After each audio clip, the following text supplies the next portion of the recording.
For me, I'd say there wasn't really any one defining moment where I was like, all right, Japan is where I need to be for the rest of my life. I think a big part of it was that we knew we'd been called to live overseas, that we wanted to live in Japan when we signed up, and just as we've been here, we've fallen in love with the culture, we've fallen in love with the people, and we see no reason not to continue, just with the heart that God has given us for this place.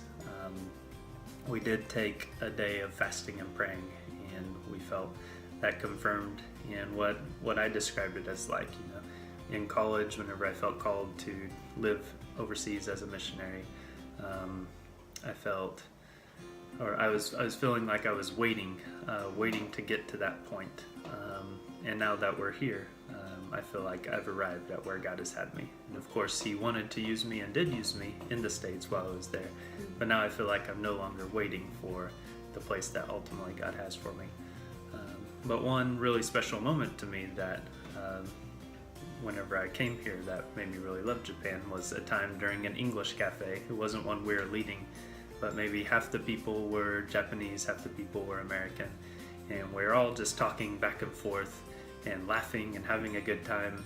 And I just realized, even though I'm all the way across the world and interacting with a completely different culture, all the people here are people that God created, and we can laugh and have fun just as if I was with friends in America.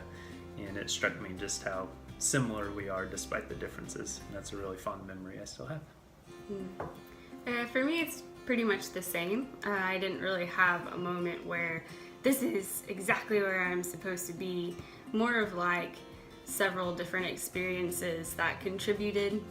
And one of the earliest memories I have that was really special is I went hiking with two of my friends, a sister in Christ and a non-believer friend of mine, and it was really cool because me and my Christian friend got to share the gospel with our friend, and it was just very fluid. It was very natural. We were talking about our lives, and we were sharing our stories, and we were sharing his story, and it just a similar experience to previous in my life where I just felt like this is what I'm supposed to be doing, and it was so exciting, and it just kind of set the stage for the rest of my time here and having more of those moments. And so I guess that's kind of a defining moment, but it was kind of the precursor to more stuff that really just solidified it for me, and I really enjoyed that moment.